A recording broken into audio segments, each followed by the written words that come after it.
Alrighty, I now have over 2,500 subscribers. Thank you all so much for subscribing to me. In accordance with the tradition, I will now do a customary Q&A. I ask people to submit questions and will now provide the answers. Goliath, the Grand Archpriest of the Algorithm, asks, which number is better, 1 or 2? Which number is better, 1 or 0? Well, in a binary system, 1 is something and 0 is nothing. In a general sense, I like existence better than non-existence, but I also like the wily subversiveness of 0. Nothing can be exciting. It offers a world of possibility. Nothing can be anything.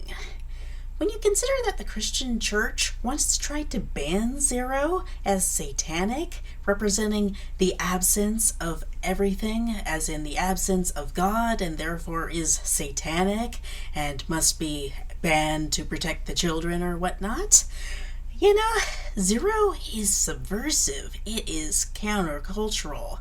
So you have to go with 0. Terrify puritanical authoritarians whenever you can. Super Scully asks, if you could have one superpower from fiction, what would it be? Good question. I think Peter Petrelli's empathy-based superpower from the first season of Heroes is probably objectively the best superpower, but it requires a universe in which a lot of people have superpowers around you.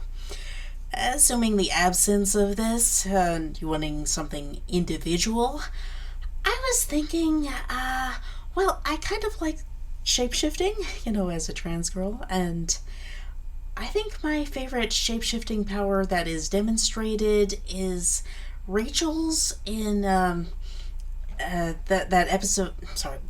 book of Animorphs where she is abducted by Krayak and manipulated into serving him / exposing the truth of the Animorphs to Viscers 3 or Viscer 1, depending, I forget if he was Viscer 1 yet. That thing where she turns into the nightmare creatures passing through different morphs, that's pretty exciting, pretty in touch with trans aesthetic.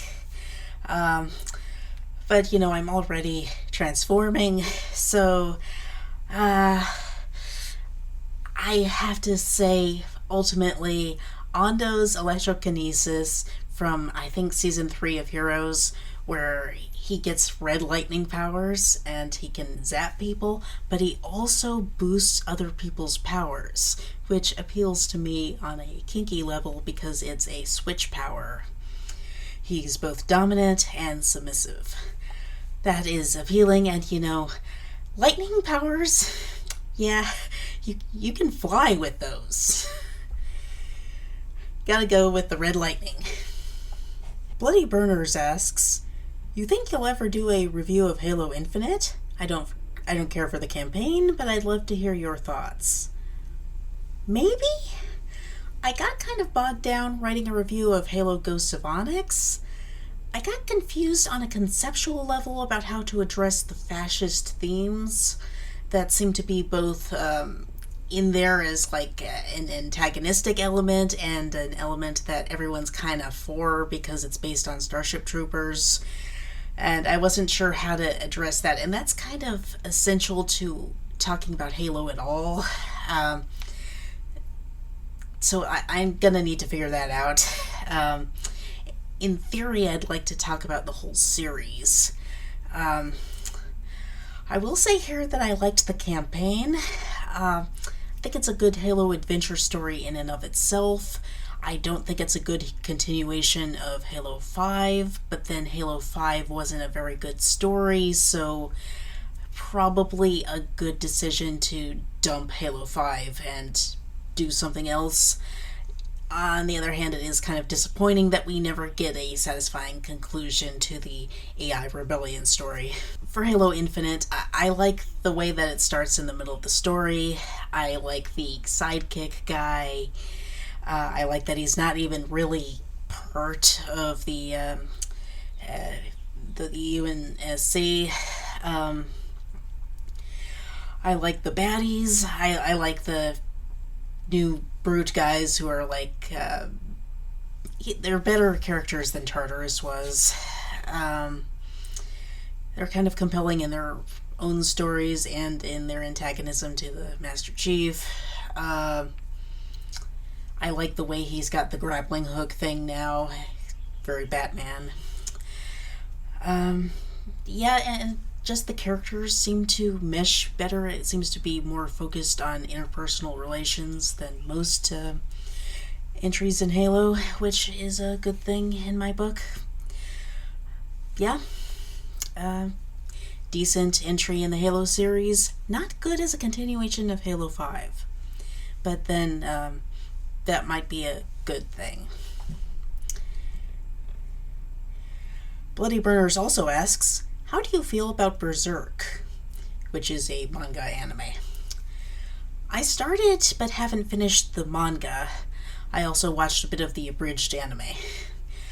I just read the big flashback arc where we see how the whole thing got started, and I was into it then. I thought it was compelling. It's a good horror series.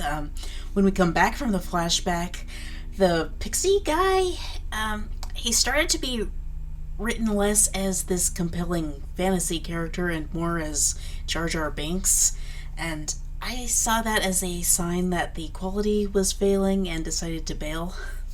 I think what you're asking is, how do I feel about the sexual assault aspect? And that, I would say, is okay. I mean, it's hard for me as a Western feminist to apply feminist ideology to something that's so grounded in Japanese culture. It's not something that was like made for the U.S. market and rooted in what the creators interpreted as Western politics, so it's hard for me to really address that. I thought it worked well as a horror element in a horror manga, and as a kinky sapphic woman, I thought it was hot. Yeah. All I can really say is that it didn't personally offend me. Can't really speak to the offense of Japanese feminists. Why don't you go ask them? Yeah. Mikey D asks, what is your favorite Buffy episode? Without a doubt, Season 5, Episode 7, Fool for Love. I love the atmosphere. It's got this great vampire romanticism, very electric. I like the insight into Spike. I like his interplay with Buffy. It's a great little episode, almost standalone, but also fitting into the whole general plot of Spike and Buffy, and also Angel and Angelus, and obviously has the counterpart Alf and Angel. But I like the insight into Spike's backstory, the way it develops the different Slayers, and obviously there's stuff to criticize with the depictions of the Black Slayer and the Chinese Slayer, but for the time, it was fairly progressive by saying that Buffy is not like the best Slayer. She's just one in a succession of Slayers, and each one is good and has strengths, and it's only that weakness, that anticipation of death that they all have, that makes them susceptible to being killed by vampires. And the idea that in some way they're all her is powerful, even though it's not as strong as in the movie, where it's clearly a reincarnation aspect.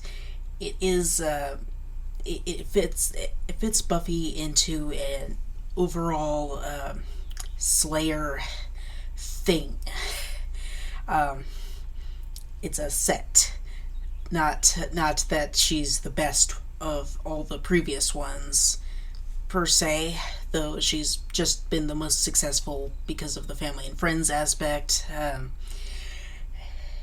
It doesn't have the standard white supremacist subtext, especially following Restless, where it had the white Buffy Slayer contrasted with the primitive, literally called the primitive Black Slayer. Yeah, we can criticize things now, but for the time it was good. Rumplemess asks, thoughts on Halo, Paramount? Will you do a review on it when the season ends? Obviously, the season has now ended. I haven't watched the whole thing, but from what I've seen, it's compelling. It's definitely a new spin on Halo, but considering that the canon has piled up a bunch of junk, a lot of stuff that's been badly written, it's a good thing to just go through it, comb through it, get rid of the junkier aspects, and find the essence of Halo and just represent that with modern politics. And in my opinion, the best take on the Halo fascism element, where it's just bad. It's antagonistic. We're not into that. I like that it starts with the solid premise that the UNSC is bad, the innies have a point, the insurrectionists have a point, and it moves forward from there. I like that Halsey is just a straight up bad guy, sympathetic, but also evil. And that she does evil, it really emphasizes just how bad everything is. That it's the Spartan program is useful to the UNSC at this point, to humanity, to defend it from the Covenant, but that it's not a good thing, that it is an evil program. It started from evil, it continues to torture these Spartans, and they should want to rebel. And I like that it adapts the video game in such a way that it's not just ignoring the gameplay. It understands how gameplay works and adapts that to the visual medium, to not just the visual medium, but the cinematic medium. It understands what's enjoyable about when the Covenant invades a base and everyone grabs their stuff to defend the base. That whole opening fight scene in episode 1 feels like a game, like it feels like a level in Halo. I could look around, okay, these are my defenses, these are my assets, and that's how it plays out with the innies fighting off the Cubbies, and with the Spartans. It just reads really well. It's probably the best video game adaptation I've ever seen. Amazing. I'm not entirely sold on the Covenant girl who is the pet of the prophets, but I haven't finished it yet. We'll see. And yes, I'll probably review it eventually. Rumblepez also asks, have you been playing any interesting video games that you would recommend? Thing is, I'm not really that much of a gamer. I have talked about games. I talk a lot about Halo, but Halo is just a hyperfixation of mine. I'm really not the source, the sort of person you can go to ask for game recs. I will say that I've been playing 2 interesting games that are not like you would call typical console games. Slither.io on the web browser is a game that I play that's like something that I turn on while listening to a YouTube video or podcast, something to occupy my brain while also engaged in something else. It keeps me from getting restless. It's very zen.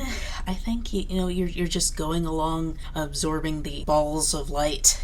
It's an adaptation of the classic Atari game Snake, done so in such a way that it's allowing for multiplayer access. It's like you're going along eating and getting bigger, and you're also in the same room with a bunch of other snakes that are controlled by people, and while you don't die if you run into your own tail, you die if you run into another snake. So that causes a thing where you can attack other players by encircling them and getting them to run into you. It's kind of a fascinating mini version of predation in the real world, where you have like animals that's like they can avoid each other, but sometimes they compete for territory and can just be ornery and predatory. And the thing is, if you kill another snake, you can eat it. Its body turns into dots that are more nutritious than normal dots, and you can eat the snake dots and become bigger faster. There's also an aspect where you can boost to go fast, but also lose dots of your body. So it's this interesting trade-off. It's a really interesting game. Really engaging. Catches my focus. We'll say that there are a lot of far-right people who tend to troll people with edgelord usernames. So if you're put off by people saying MAGA, vote Trump, Biden stole the election, Nazi Germany from one stupid, lazy edgelord, I wouldn't recommend it. But if you're okay with people being stupid, it's fun. You can design your own coloration and go out and be a fun little snake. I also play Bloons Monkey City on Android, which is a desktop tower defense game, very strategic based, and it's based around monkeys throwing darts at balloons, and somehow they've turned that into some kind of colonialist game where you're invading the balloon territory and setting up a settlement, and you can be invaded by other monkeys and also other balloons. It's kind of stupid, but it has a lot of scenarios that keep up your gameplay, and it's interesting as a study of how a game doesn't have to be based on colonialism, yet someone chose that as the game dynamic. You could easily have it be just monkeys repelling a balloon invasion, or you could recognize that you don't need to make combat out of monkeys throwing darts at balloons and just make it about the circus. So it's interesting as a study in itself, as well as engaging gameplay. Chat ASMR, as I think it's pronounced, says, I wonder what your thoughts are on Xander and his relationship with women. Xander did not age well.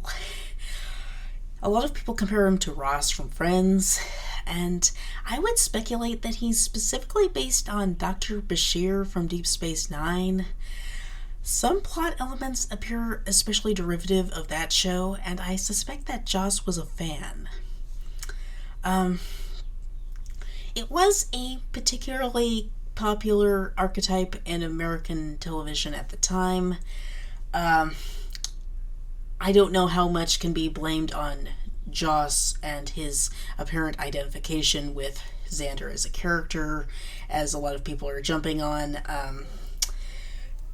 I don't know.